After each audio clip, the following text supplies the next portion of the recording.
Hello students, again we are meeting in this session, and without wasting time I would like to start our session with workshop. Okay, as I told you in last lecture or last to last lecture, I told you that from second unit we are not going to tackle workshop at all, or it is your duty after finishing poetry or chapter or that particular unit, you have to tackle with that workshop.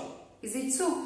Oh, but it doesn't mean that I am not at all paying attention towards. I am not at all going to pay attention towards that particular workshop and all that. If things are little difficult, little out of box, then I do communicate with you or will discuss about it. Okay? जर खरोखरच workshop मधला एखादा प्रश्न अवघड असेल, discuss करणं गरजेचं असेल, रूटीन अगदी तुम्ही टॅकल करण्यासारखं असेल तर मी सांगणार नाही, पण जर डिफिकल्ट असेल वगैरे आउट ऑफ बॉक्स असेल तर ते क्वेश्चन्स आपण डिस्कस करणार आहोत आणि त्याच्याबद्दलची इन्फॉर्मेशन सुद्धा मी देणार आहे. पण मी डिस्कस केलं नाही म्हणजे वर्कशॉप करायचं नाही असं नाही आहे. This is one thing. So as far as my knowledge is concerned, 2.1 आपण सुरू केलेलं होतं. I have tackled with chit chat section. I finished that poem also. Oh, you start dying slowly. हा सेक्शन मी प्रत्येक वेळेला सांगते. Due to flash of my light, you could not see it clearly. It is not that much visible. But forget it. Don't worry. I use to write over here only title of your unit and number. मी फक्त इथे title आणि नंबरच लिहिते जो तुम्हाला माहित असतो. मी बोलूनही दाखवते. 2.1 You start dying slowly. We finished this poetry also, and nobody asked me any difficulty. It means I suppose that you understood it very well. Everybody understood it very well. So we have to, or this is the time for your workshop. Before discussing about workshop, I would like to give you or discuss about appreciation, poetry appreciation. प्रत्येक पोएट्रीचं appreciation महत्वाचं असतं आणि ते आपण लिहितोच.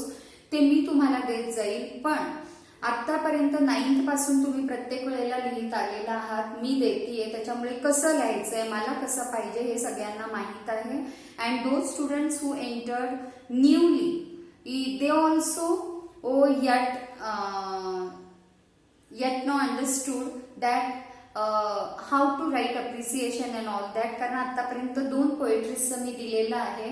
मला व्यवस्थित नीट पद्धतीने ते पाहिजे आहे. त्याचे जे हेडिंग्स आहेत ते लिहून त्याला अंडरलाईन करून प्रॉपर जिथे सिंगल इन्व्हर्टेड कॉमा पाहिजे वगैरे अशा पद्धतीने लिहायचं आहे. And Y appreciation is important because it carries 5 marks. खूप कमी लिहायचं असतं आणि तरी 5 मार्क असतात. एकही स्पेलिंग मिस्टेक न करता लिहिले तर लँग्वेज असून सुद्धा आउट ऑफ मार्क्स मिळण्याचे चान्सेस असलेला हा एक महत्वाचा क्वेश्चन आहे. त्याच्यामुळे so without wasting time we are going to write down appreciation. And as you know appreciation मध्ये हे 5 मेन पॉइंट्स येतात. तुम्हाला आधी पण सांगितलेलं आहे. You have more 2-3 points. Why you like this poem, features, आणि तिसरं लाईन यू लाईक मोस्ट हे पण आहे. But we are not writing those 3 points because नावडेज म्हणजे जो तुमचा रिवाइज पोर्शन झालेला आहे त्याप्रमाणे आता ते पॉइंट्स तुम्हाला नसतात लिहायला. फक्त 5 मार्कांना प्रश्न येतो. Title and poet both together carries 1 mark, half each. अर्धा याला 1 मार्क. थीम और सेंट्रल आयडिया याला 2 मार्क्स असतात. 3 मार्क झाले. 1 मार्क फॉर राईम स्कीम 4 आणि figure of speech carries 1 mark. अशा पद्धतीने 5 मार्कांना हा प्रश्न असतो. सगळ्या गोष्टी मी बिट बाय बिट लिहून देणार नाहीये. हेडिंग लिहून दिलेलं आहे, वर तुम्ही टाकायचं आहे. Write down. I hope that everybody has textbook, notebook and you all are ready with your pen pencil. Right. So write down appreciation of the poem. Appreciation of the poem असं heading टाकायचंय. नंतर title कसं लिहायचं ते तुम्हाला माहिती आहे. बाकीचे जे अप्रिसिएशन आहेत त्याचप्रमाणे टायटल लिहायचं आहे तुम्ही. पहिल्यांदा हेडिंग लिहा appreciation of the poem. Appreciation of the poem. Write down appreciation of the poem. Okay, finish. Now write down title. अशा पद्धतीनेच तुमच्या बुकमध्ये दिसलं पाहिजे व्यवस्थित, एकाखाली एक. फर्स्ट लेटर प्रत्येक याचं कॅपिटल आणि त्याला झिगझॅग अंडरलाईन किंवा साधी अंडरलाईन, पण अंडरलाईन करा. कोलन करायचं आहे म्हणजे हे 2 डॉट आणि नंतरच लिहायला सुरुवात करायची आहे. Your first point should be title. Title title काय लिहितो आपण? Name of your poetry. So write down. Just नाव लिहून सोडून नाही द्यायचं, पूर्ण सेंटेन्स मध्ये सगळ्या गोष्टी प्रेझेंट करायच्या आहेत. Write down. The title of the poem is. Title मध्ये लिहायचंय the title of the poem is. The title of the poem is आणि पोएट्रीचं नाव सिंगल इन्व्हर्टेड कॉमा मध्ये लिहायचं आहे. सिंगल इन्व्हर्टेड कॉमा मध्ये पोएट्रीचं नाव लिहायचं आहे. The title of the poem is you start dying slowly. You start dying slowly. Inverted comma close आणि फुल स्टॉप द्यायचा आहे. प्रत्येक वर्डचं पहिलं लेटर कॅपिटल काढायचं आहे टायटलचं. You start dying slowly, single inverted comma close and put full stop. Next poet. Poet same पद्धतीने write down. The poem was written by. The poem was. The poem was written by. The poem was written by. Again single inverted comma. Single inverted comma मध्ये पोएटचं नाव टाकायचं आहे. बघा तुमच्या पुस्तकात Pablo. Pablo. Pablo Neruda. Pablo Neruda. N capital P capital single inverted comma close put full stop. Pablo Neruda. N capital P capital पॅब्लोचा, N capital नेरुडाचा, inverted comma close करून full stop द्यायचा आहे. Number 3. Number 3 theme and central idea. हे थोडं जास्त लिहायचंय, लक्ष द्यायचंय बोलण्याकडे. Theme or central idea. Write down. Put colon. Underline this. Theme or central idea ला underline करा. And now pay attention. बघा हे मोठं आहे, मी डिक्टेट करणार आहे, माझ्या बोलण्याकडे नीट लक्ष द्यायचं आहे. जो शब्द अवघड असेल त्याचं स्पेलिंग सुद्धा मी डिक्टेट करणार आहे. इव्हन मी ते बोर्डवरती लिही, मी कुठे लिहिते ते फक्त लक्ष द्यायचंय. याच्यापैकी कशाच्याही समोर ते येईल, त्याच्यामुळे नीट लक्ष द्यायचं आहे.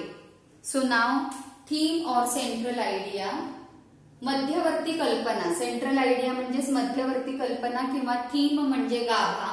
काय आहे कवितेचा, कवितेत काय सांगितलंय, शॉर्ट मध्ये लिहिणं म्हणजे सेंट्रल आयडिया किंवा थीम असतं. So start now. Here in this poem,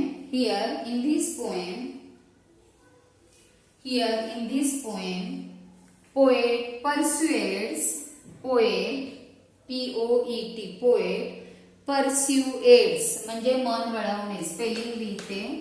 Here in this poem, poet persuades, P-E-R-S-U-A-D-E-S, persuades म्हणजे मन वळवणे. Poet persuades the readers. Here in this poem, poet persuades the readers to live their life. To live, L-I-V-E, live their life, T-H-E-I-R, their.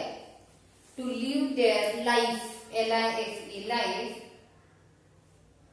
Comma, experience new things, experience New things. EXPERIENCE.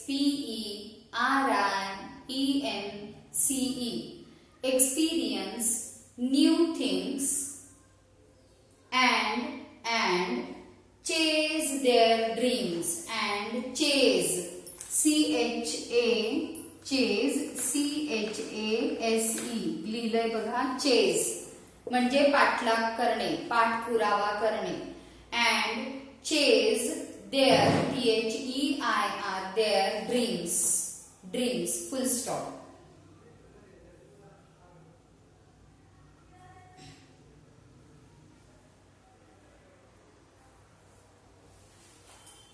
He is also saying,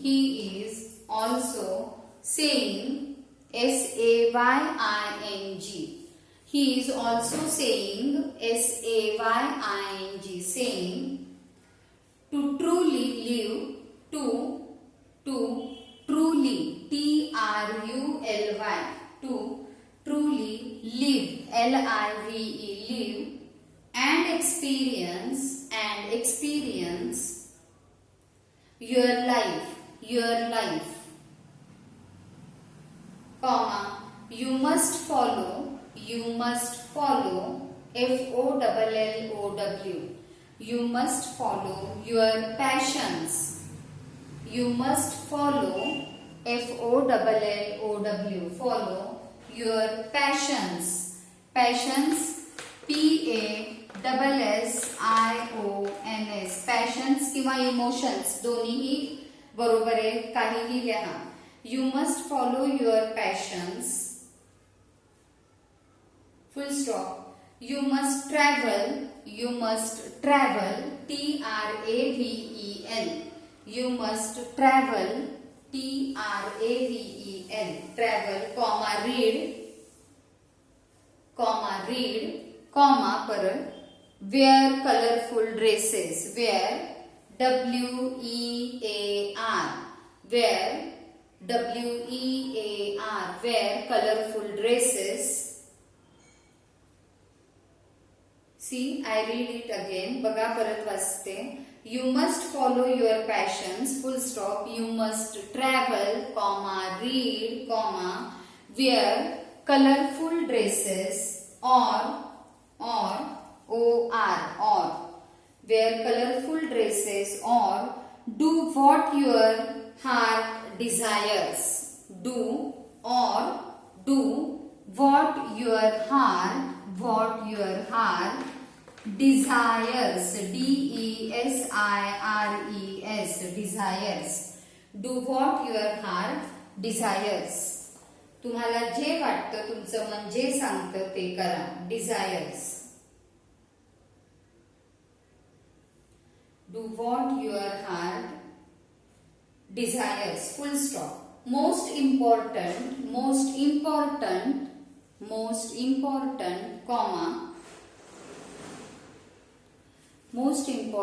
comma, you must not avoid, AVOID, you must not avoid your feelings, FEELINGS, feelings, emotions, EMOTIONS, emotions, and do things, THINGS, that allow your heart, and do things that allow, ALLOW, your heart, full stop. Sorry, full stop नाहीये, cancel करा. Allow your heart to beat fast, and allow your heart to beat fast. Allow your heart to beat, BEAT, beat fast म्हणजे जोरजोरात धडकणे. Allow your heart to beat fast. Full stop. If you are afraid म्हणजे घाबरणे, AFRAID, If you are afraid, AFRAID. If you are afraid and do not chase your dreams and do not chase your dreams, then your life will become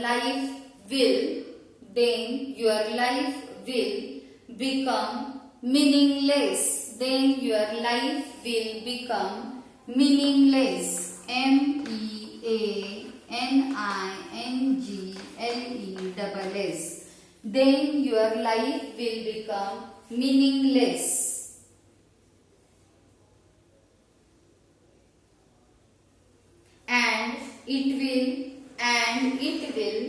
And it will as good as dying slowly. And it will as good as. Phrase आहे बघा. As good as dying slowly. And it will as good as dying slowly. म्हणजे आणि असं केलं जर तुम्ही तुमच्या स्वप्नांचा पाठपुरावा नाही केला तर ते म्हणजे जवळजवळ ॲज गुड ॲज म्हणजे जवळजवळच्या सारखे. कशासारखे? डाईंग स्लोली होत असल्यासारखंच ते म्हणजे होईल. म्हणजेच काय की तुम्ही ते सगळं नाही केलं तर तुम्ही हळूहळू मरताय, मरणाकडे पाऊलवाट चालली आहे असं म्हटलं आहे. It will as good as dying slowly. Full stop. That's the end of central idea. Central idea संपलेली आहे. आता आपल्याला काय लिहायचंय? थीम नंतर राईम स्कीम. Rhyme scheme. या पोएट्रीला राईम स्कीम आहे का?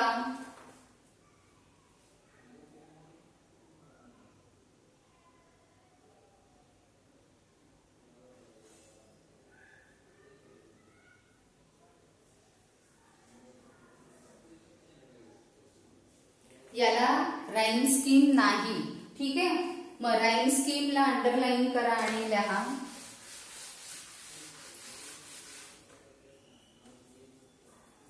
राईम स्कीमला अंडरलाईन करा. There is no rhyme scheme. THERE rhyme scheme. There is no rhyme scheme. There is no rhyme scheme in the poem. There is no rhyme scheme in the poem. Full stop. It is single inverted comma मध्ये frivolous poem. It is frivolous poetry.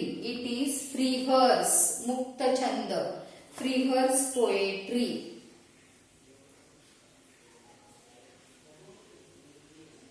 Next figures of speech. Figures of speech या poetry मध्ये जास्त करून आलेले figures of speech म्हणजे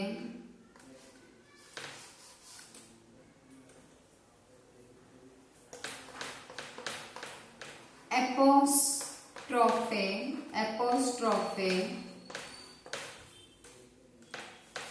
comma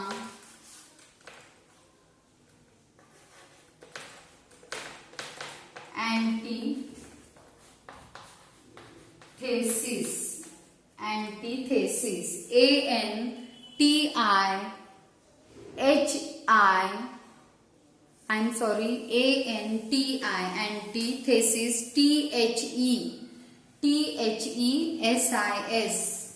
clear नाहीये का हे तुम्हाला? थांबा. एपोस्ट्रोफे, अँटिथेसिस,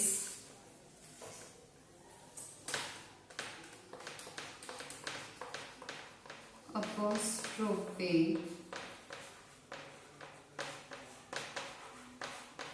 antithesis,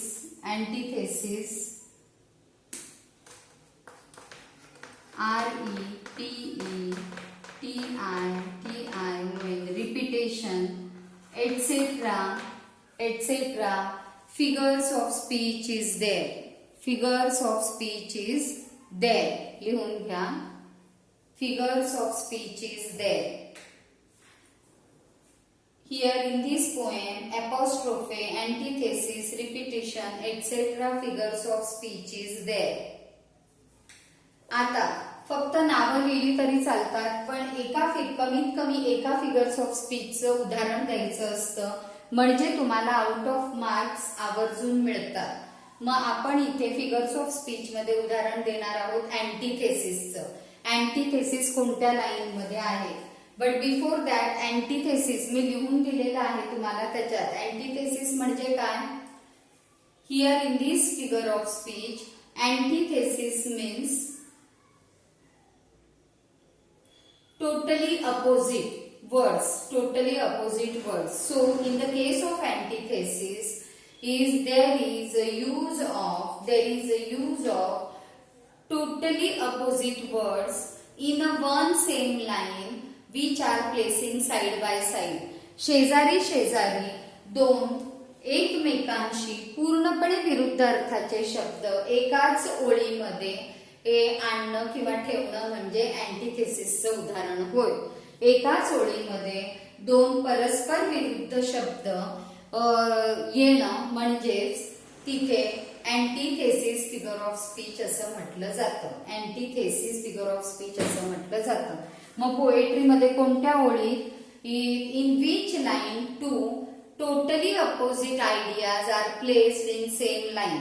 पूर्णपणे अपोजिट आयडियाज एकाच सेम ओळीत कोणत्या आहेत, तर लास्ट स्टॅन्झा फोर्थ लाईन पहा. If you do not risk what is safe. Risk आणि सेफ असे दोन परस्पर विरुद्ध शब्द तिथे आलेले आहेत आणि म्हणून ही ओळ म्हणजे अँटीथेसिसचं एक्झाम्पल आहे. याच्या खाली लिहून घ्यायची ओळ तुमच्या वहीमध्ये, याच्या खाली लाईन लिहून घ्या. Last stanza fourth line single inverted कॉमात लिहायची आहे. If you do not risk what is safe. आणि त्या लाईनला अंडरलाईन करा. If you do not risk what is safe underline करा आणि त्याच्या खाली लिहायचं आहे in above line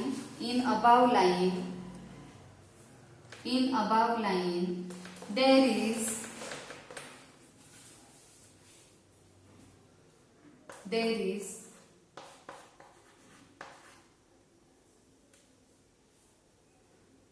is in above line there is two opposite ideas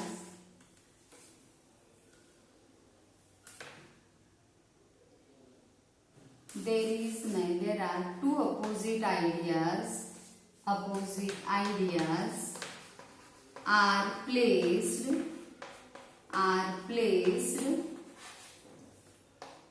in a same line. हे कधी लिहायचं, वर लाईन लिहायची सिंगल इन्व्हर्टेड कॉमात आणि खाली लिहायचं there are two opposite ideas are placed in a same line. That is कोणत्या opposite, risk opposite safe. Risk आणि सेफ खाली लिहू का, रिस्क आणि सेफ. दॅट इज रिस्क तुम्ही नीट लिहून घ्या, opposite safe, full stop. And here we finish appreciation of the poetry. आपण पोएट्री अप्रिसिएशन संपवलेलं आहे. कोणत्या दोन अपोजिट आयडिया, रिस्क आणि सेफ, या अपोजिट आयडिया एकाच लाईन मध्ये आल्या आहेत म्हणून हे अँटीथेसिसचं उदाहरण आहे. Here we finish poetry is appreciation. आपण इथे पोएट्रीचं अप्रिसिएशन संपवलेलं आहे. आता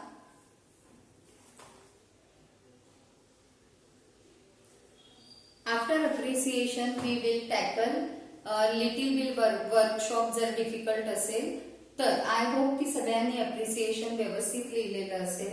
आता महत्वाची सूचना म्हणजे मलाही हल्ली जाणवतं फेस टू फेस आपण नसल्यामुळे मी पण नुसती शिकवते, तुम्हाला किती समजतं ते कळत नाही, एटसेट्रा एटसेट्रा. तुम्हालाही ही अशी सवय नाही, त्याच्यामुळे फास्ट वाटत असेल, कंटाळ येत असेल.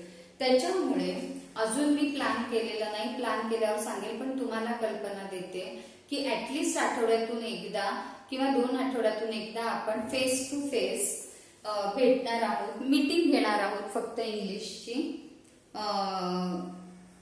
झूम वरून वगैरे. ते ऍप घेतल्यावर डाउनलोड केल्यावर वगैरे मी ते सांगेल. आता फक्त कल्पना देते आपण काय करणार आहोत त्याची. सो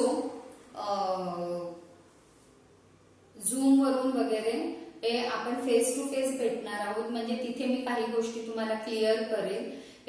प्लस तुम्हाला जर डिफिकल्टीज वगैरे काय असतील किंवा तुमच्यातले काही जण ठराविकच जण जे असाइनमेंट कम्प्लीट केलेले दाखवतात टाकतात, बाकीच्यांच्या कुणाच्याच रिप्लाय येत नाहीत असाइनमेंटला, मग हाही प्रॉब्लेम सॉल्व्ह करायचा आहे. अशा वेगवेगळ्या गोष्टींसाठी आपण मीटिंग घेऊ. जेव्हा ते ऍप घेईल वगैरे तेव्हा मी तुम्हाला कळवेल. आता फक्त मी कल्पना दिलेली आहे. So here we finish appreciation and now we will tackle workshop. आता आपण वर्कशॉप टॅकल करूया.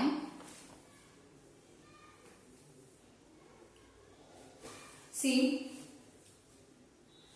अप्रिसिएशनचं पान सोडून द्यायचं जरी जागा असली तरी. Read the different message in the poem given below. Choose the one that suits this poem best.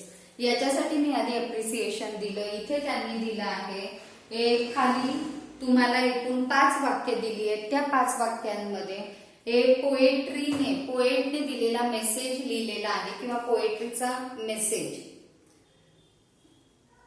काय होतो. डिफरंट 5 मेसेजेस तुम्हाला खाली दिलेले आहेत की ही कविता हा संदेश देते. असे 5 वेगवेगळे संदेश तुम्हाला खाली दिलेले आहेत. आणि त्यांनी म्हटलेलं आहे की तुमच्या माहितीप्रमाणे या कवितेसाठीचा अचूक संदेश किंवा करेक्ट आन्सर कोणता आहे, तुम्हाला करेक्ट ऑल्टरनेटिव्ह शोधायचा आहे. ठीक आहे, आपण लाईन्स वाचूया. Face life whatever it may give you. आयुष्याला तोंड द्या त्याने जे पण तुम्हाला दिलंय त्याच्या सकट. Fulfil all your dreams and unfulfilled desires.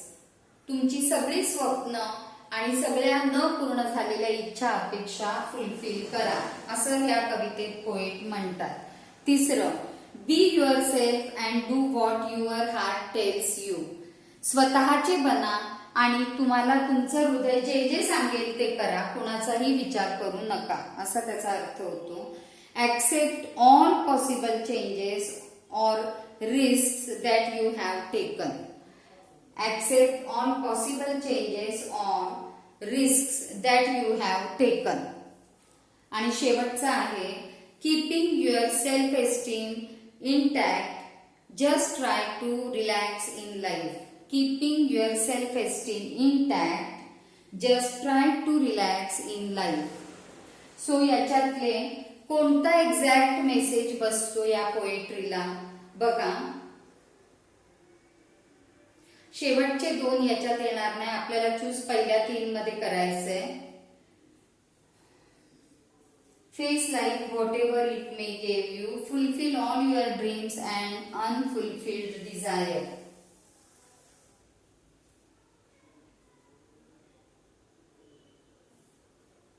I think third alternative is correct.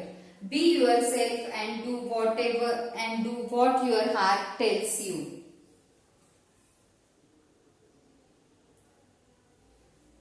C answer is correct as far as my knowledge is concerned. ठीक आहे. तसंच खाली बघा, state the following. Theme, central idea of the poem. ती मी आत्ताच appreciation मध्ये दिलेली आहे, त्याच्यामुळे ती लिहायची गरज नाही. फक्त तिच्याकडे स्टार जिथे कुठे तुम्ही लिहिलेली आहे थीम किंवा सेंट्रल आयडिया ते एकदा नीट वाचून काढायचे, व्यवस्थित न बघता पण लिहिता येईल असं. ठीक आहे. So theme, central idea of the poem. Next, line that provides evidence of the theme. Line that provides evidence of the theme. अशी ओळ शोधा ज्याच्यातून तुम्हाला पुरावा मिळेल की या कवितेचा ज्याच्यातून तुम्हाला पुरावा मिळेल की कवितेचा सेंट्रल आयडिया हीच आहे. तुम्ही जी लिहिली आहे तीच सेंट्रल आयडिया आहे अशी म्हणणारी किंवा असं दाखवणारा एखादा पुरावा तुम्हाला त्यांनी विचारलाय. Line that provides evidence, evidence पुरावा ऑफ द थीम. शोधून काढायचा आहे थीमला परफेक्ट जुळणारा पुरावा कोणता आहे. एखादी लाईन ती शोधून काढायची आहे. Next, 3 characteristics from the poem that makes a person dull and uninteresting. शेवटच्या ह्याच्यात विचारलंय तिसऱ्या ह्याच्यात की कवितेतून अशी 3 कॅरेक्टरिस्टिक म्हणजे वैशिष्ट्ये अशी माणसाची शोधून काढा ज्याच्यामुळे माणूस डल आणि अनइंटरेस्टिंग बनतो. अशी कोणती 3 आहेत पहा. ती तुम्हाला शॉर्टलिस्ट करून काढायची आहे. तुम्ही कसं लिहिणार, are following are the 3 characteristics that makes person dull and uninteresting. आणि मग ABC किंवा 1, 2, 3 असं करून तुम्हाला लिहायचं आहे. कोणत्या आहेत बघा, कोणती अशी वैशिष्ट्ये आहेत माणसाची ज्याच्यामुळे तो डल आणि अनइंटरेस्टिंग बनतो.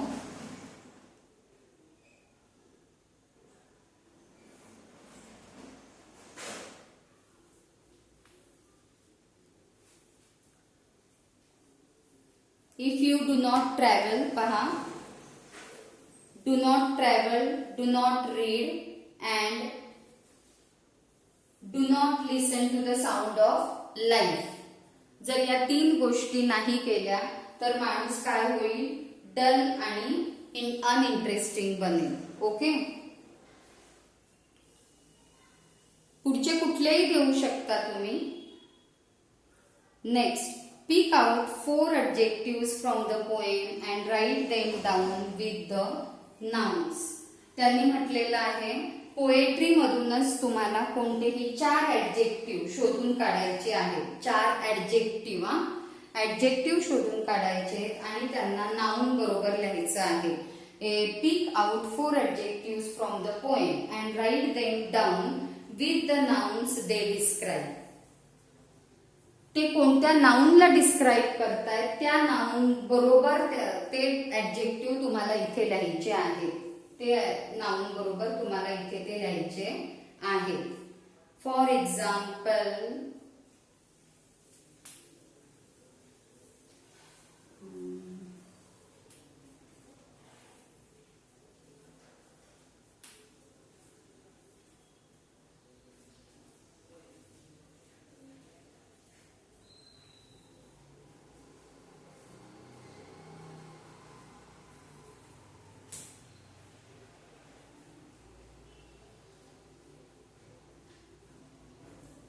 सी आता पटकन जे मला दिसलं, टर्ब्युलंट इमोशन्स. इमोशन्स नाउन आहे आणि टर्ब्युलंट काय आहे, ऍडजेक्टिव्ह आहे. How emotions are turbulent. ठीक आहे, कसे इमोशन्स, टर्ब्युलंट.